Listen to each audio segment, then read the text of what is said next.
So lórí ọ̀rọ̀ àwọn obìnrin ìlú òyìnbó, by the grace of God, show tá a ṣe lánàá, show yẹn ó last fún 4 hours 10 minutes. Wákàtí 4 àti ìṣẹ́jú 10 la fi ṣe show yẹn torí mo make sure pé a gbé àwọn èèyàn wọlé tí wọ́n sọ̀rọ̀ nípa the reality tó ń ṣẹlẹ̀. Ẹ má máa yin àwọn spot ojú mi, mo change àwọn pomade kan ni and àwọn cosmetics kọ̀ọ̀kan, so it's really reacting, ó react gan ní face mi, so I'm treating it. So kí ni mo fẹ́ fàyọ? Wákàtí 4 ni show yẹn torí majority àwọn nǹkan tá a ti ń gbọ́ nípa àwọn obìnrin diaspora yẹn mo nílò láti ṣèwádìí because a lè dédé mọ́ ju content ká máa ju fídíò lẹ̀ láì ṣèwádìí. Àwa tá bá join fídíò yẹn, tá bá join live stream yẹn, a rí pé àwọn èèyàn sọ oríṣiríṣi. Wọ́n wá ń jẹ́ kó yé wa pé àkọ́kọ́ ni pé wọ́n lẹ́sẹ̀ táwọn ọkùnrin yẹn ti ṣe àwọn obìnrin láti ilé. Then another thing tá tún gbọ́ ni pé the mentality of pé ọkùnrin jẹ́ head yẹn, pé gbogbo ọkùnrin tó bá ti dé airport ló kọ́kọ́ gbọ́dọ̀ drop gbogbo mentality yẹn ná. Pé mentality táwọn ọkùnrin fi ń treat obìnrin ní Naija náà fẹ́ gbé wọ ìlú yẹn, náà fẹ́ gbé wọ diaspora, and it does not always work. Ṣé àwọn ọkùnrin míì wà tó jẹ́ pé kóbìnrin tó sọ̀kan sọ méjì wọ́n ti jágbe mọ́, wọ́n ti máa treat ẹ̀, wọ́n ti nà án, wọ́n ti ṣe gbogbo ẹ̀ ti di gbàásgbòs. Pé so àwọn ìlú bẹ̀ yẹn ò fáwọn ọkùnrin yẹn ní àwọn opportunity yẹn. Bàbá kan ti ẹ̀ pè sórí show yẹn lánàá tán sọ yí pé in the 80s 70s 90s yẹn pé àwọn obìnrin fẹ́ràn ọkùnrin gan, wọ́n máa ń pamper àwọn ọkùnrin, wọ́n máa ń pọ́n wọn lé. Pé ṣùgbọ́n ní ìsìn àwọn ọkùnrin ti wá fẹ́ máa fayọ̀ fọ́ pé ìyà ẹ̀ṣẹ̀ àwọn tàtijọ́ yẹn ni làwọn ọkùnrin ìsìn ń jẹ. Ṣóyé wa, it's just like bí ìgbà tí nǹkan kan bá ti rí bákan tẹ́lẹ̀ tó wá change, tó wá di wípé ẹni tá à ń bẹ̀ ó wá dẹni tí ń bẹ̀yàn. Wọ́n ní bẹ́ẹ̀ ló ṣe rí pé mentality yẹn, maltreatment táwọn ọkùnrin fún àwọn obìnrin ní Naija, ẹ mọ̀ pé máradán gbolè ó gbọ́ lẹ́ni. Pé iná fíò pa àwọn lè gbé wọ ọbẹ̀ yẹn, unfortunately ìjọba bẹ̀ yẹn ò fàyè gbarú ẹ̀. N ló ṣe jẹ́ ká máa portray àwọn obìnrin yẹn bí èèyàn burúkú. That was the very key point tí mo kọ́ dìmú ní àná yẹn, pé mentality àwọn ọkùnrin yẹn ni ìwà abú tán wù ní Naija tó ṣe pé because ẹ bá kíyèsí àwọn obìnrin Naija ìsábà àkọkùnrin, wọn ìsábà àkọ́kọ́. Ni mo ṣe máa ń sọ pé ìwọ tó ní divorce lóhun tóró mọ́, unfortunately o mọ reason tíyàwó ẹ̀ fi sá lọ. Ibi tó bá dáa obìnrin ò ní kúrò ń bẹ̀. Ṣóyé wa bẹ́yẹn wípé ìwà burúkú tó ń wù sóbìnrin torí obìnrin èyí sábà àkọ́kọ́ Naija iná ọ̀nà fíù pa àwọn lè mọ wù níbẹ̀ yẹn. So ìgbà tán bọ́n ṣe fẹ́ bẹ̀rẹ̀ wà yẹn báyìí táwọn ìjọba bẹ̀ yẹn ò fààyè gbà wọ́n, òun ló fà tán fi ń portray àwọn obìnrin yẹn bí èèyàn burúkú. That was the first point. Then the second point tá a dì mú ni pé àwọn ẹ̀ṣẹ̀ míì wà tọkùnrin míì ti ṣe obìnrin láti bí, tí ìjọba bíi àbí ìlú Naija ń bí tí ò fààyè gba obìnrin yẹn láti lè defend ara rẹ̀. Ṣé mọ̀ pé àwọn position kan máa ń wà nígbà míì tó yẹ pé ẹni yẹn ò tí ní sí in the position láti lè defend ara rẹ̀. Wọ́n nígbà tọ́wọ́ èèyàn bá tí ìtò ikú dà kò ní lè béèrè ikú tó pa bàbá ẹ̀. Wọ́n ní máa dífá fún wà tí obìnrin máa wù bẹ́ẹ̀. Then the third point tá a draw níbi show yẹn lánàá ni pé àwọn obìnrin míì kan lè rí bẹ́ẹ̀ tó ṣe pé wà àwọn ò kan lè dá. Tó tọ́ bá sọ pé women in the diaspora, they were first of all women. Ṣé ìlú yẹn ló mú ìwà yẹn jáde nínú wọn ni? Àbí wà yẹn ti ń bẹ nínú wọn tẹ́lẹ̀ tí wọ́n ń wábi tí wọ́n ti wù tí wọn ò lóore ọ̀fẹ́ láti wù níbi tí wọ́n wà tẹ́lẹ̀. Ṣóyé wa, so show yẹn in fact it was so explanatory, and in fact research téèyàn lè fi ọdún kan ọdún méjì gbà ó ní show yẹn ló fún wa lánàá yẹn, because people called in. I was on my third app at the same time, YouTube, TikTok, and Facebook, and you could see that a whole lot of people called on TikTok, and the contribution people were, it was audible enough for both the people on Facebook and YouTube. So I'll have me vehicle or iPad me. I will have live the people on Instagram as well. So those are the things. Pé máradán gbolè ó gbọ́lẹ̀ bí làwọn ọkùnrin yẹn rò pé àwọn fẹ́ ṣe ń bẹ̀ yẹn. Then number 2, àwọn míì wọ́n ti ṣe àwọn ìyá yẹn láti lé. Then àwọn obìnrin míì wà tán kanlẹ̀ burú. So àwa ń jẹ́ kó yé wa pé percentage àwọn obìnrin tán mọ̀ nítorí pé ìjọba yẹn ó fààyè gbà wọ́n láti ó protect wọn, pé percentage àwọn obìnrin tó ń lo power yẹn gan wọ́n wà low compare to àwọn tó ṣe wípé ìyà ẹ̀ṣẹ̀ àwọn ọkùnrin yẹn náà ń jẹ ṣóyé wa. Then a tún wá draw another point wípé ní tó bá jẹ́ bẹ́ẹ̀ ni why can't we go for forgiveness and repentance ṣóyé wa. Then wọ́n tún wá jẹ́ kó yé wa pé àwọn fídíò tá à ń rí wọ̀nyẹn báwọn kìíní yẹn ti ń ṣẹlẹ̀ tipẹ́tipẹ́ ọlá social media ló ṣẹ̀ ń gbé jáde pé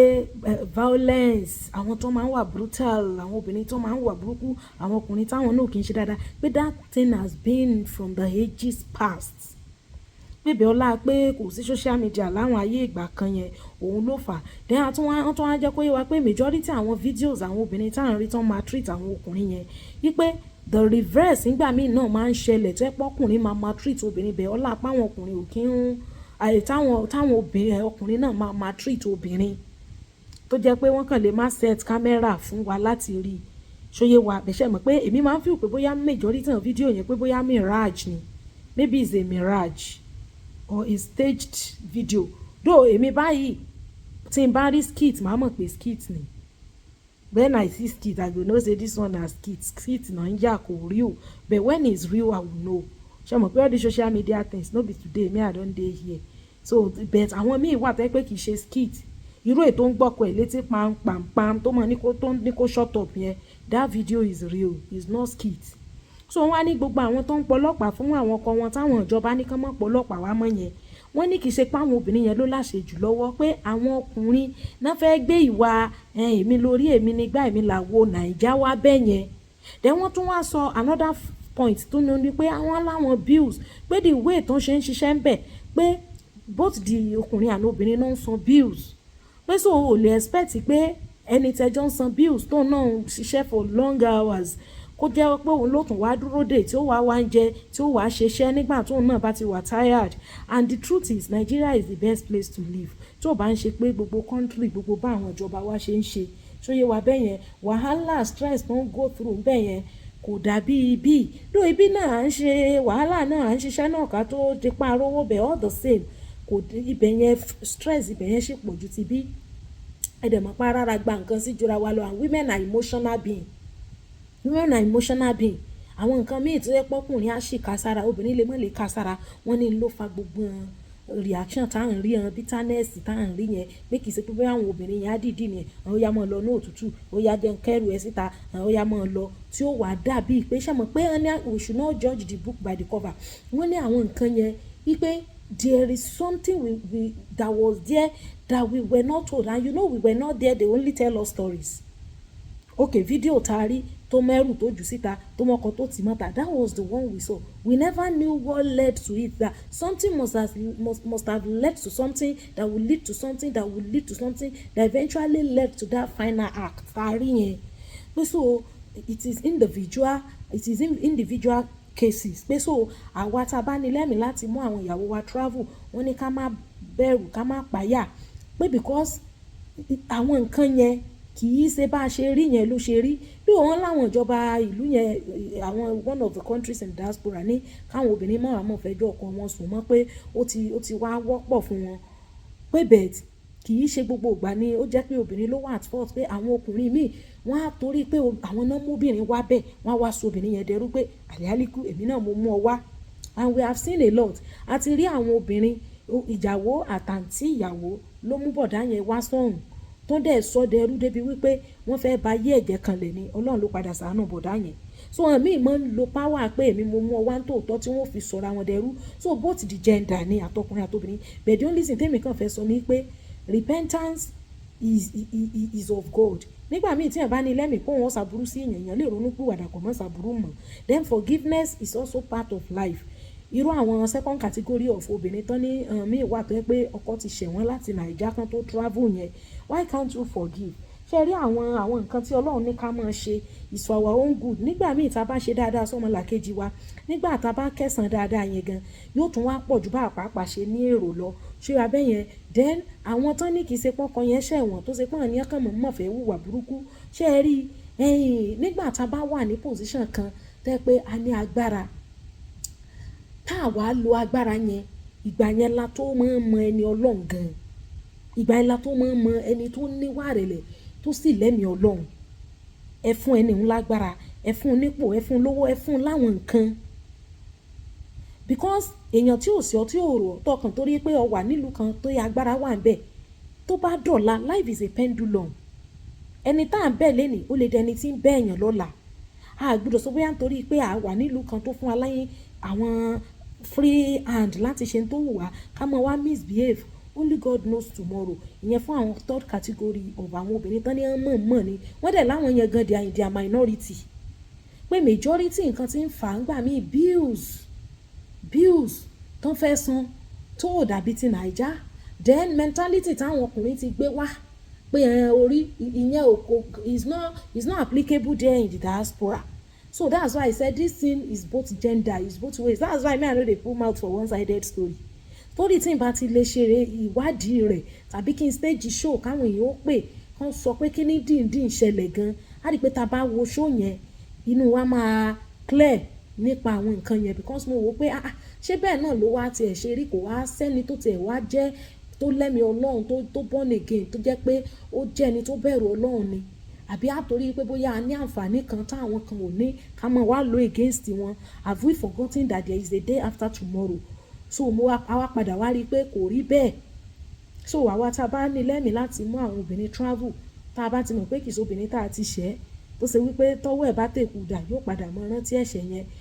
ẹ má jẹ́ ká wulẹ̀ mọ́ bẹ̀rù. So all those things it is well with us. Ẹ má jẹ́ ká gbàgbé gbogbo àwọn ẹ̀ka ìpolówó ọjà wa Landness Home and Property Akewi Sioni The Dealer Caps Nigeria Limited. Àwa tá a bá nílò contact àwọn èèyàn wọ̀nyí ẹ jọ̀ọ́ ẹ jẹ́ kí a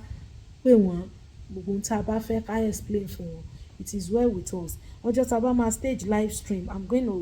to create awareness. Then ẹ jẹ́ ká lọ wo show yẹn. Nǹkan tí mo fi caption ni pé àwọn obìnrin ìlú òyìnbó women in the diaspora, it's not as if they are bad or they are wicked people bí àwọn videos tá à ń rí yẹn ṣe ń portray wọn. Bí àwọn content creator míì wà tó yẹ pé once they see it they generalize. We must not generalize àtọ̀ sáwọn ìwà tó common fún gbogbo obìnrin tẹ́pà nídìí láti mọ̀ ṣe ìgbẹ́nujó pé sóòótọ́ ni sóòótọ́ kọ́. But strictly fún àwọn women in the diaspora yẹn ẹni tó bá kanlẹ̀ tí ò bá kanlẹ̀ dá bẹ́ẹ̀ mú lọ ìlú èbó gan. Gbogbo wọn tí wọn máa ń fi ìyọjọ́ alẹ́ jọkọ wọn àwọn tí wọn ò dé ìlú èbó rí tí wọn ò dé airport local flight gan ẹlòmíì ò fly local flight gan tó ṣe pé Nàìjíríà ń bí ènìyàn bí sí ibẹ̀ náà ló kú sí tí ó sì ní kọlá kò dìgbẹ́ bá mú rú àwọn gan rè ìlú èbó náà tí wọn bá fẹ́ wà burúkú Ọlọ́run bá ń gbọ́ embassy lẹ́mìí Ọlọ́run tó pọ́nmọ Ọlọ́run tòótọ́ tó lẹ́mìí Ọlọ́run nínú kódà kẹ́ ẹ mú lọ ìlú tó ṣe pé ó di Queen of England gan kò lè torí ẹ̀ wà burúkú pé máa treat èèyàn látijọ́ aláyé ti dáyé àṣà wa inú ẹ̀jẹ̀ wa ló wà wípé there is a respect to accord for the male gender tá ń fún ọkùnrin kódà ká wà nílùú tó tún fún obìnrin ní triple power. We understand the fact that ọkùnrin èèyàn gbọ́dọ̀ ṣe respect àpọ́nlé fún wọn. Then ìwọ obìnrin tó bá ti mọ̀ pé ní o lè pọ́nlé mọ́ wulẹ̀ fẹ́ máa ń sọ fáwọn joyful sisters because I have a group for sisters. Any man you cannot respect don't kúkú má marry that type of ọkùnrin. Àmọ́ ya àwọn ọkùnrin míì tó ṣe pé olúwa rẹ̀ gan ṣe làákàyè jù ọ́ lọ irú ọkùnrin báwọn tó ti mọ̀ pé ó trust judgement ẹ̀ ọpọlọ rẹ̀ ó high ju tiẹ̀ lọ mọ́ wulẹ̀ fẹ́ kò sí nǹkan tó burú nù pé kóbìnrin ó wà intelligent but you look for a more intelligent person torí tó bá fẹ́yàn tó lóòsì ẹ gbogbo tí ọmọ sọ yọ ọmọ rí ọ lára ni òun ó dì mọ́ dúró pé ò sàpọ́nlé òun tó bá ti ríyàn tó bá ti rí wípé kò wọ́ọ̀tì standard ẹ̀ àzọ obìnrin mọ́ wulẹ̀ fẹ́ rú ọkùnrin bẹ́ẹ̀ yẹn kò sí nǹkan tó burú ń bẹ̀ standard ju standard lọ tó bá ti rí yẹn ò sínú gbéraga I'm telling you kò sínú pọ́bìnrin gbéraga torí tó bá tọ́lọ́n bá bless gẹ́gẹ́ bí obìnrin tó bá lọ fẹ́ a non-entity àbó lọ fẹ́ low entity sí ẹ it will be a problem.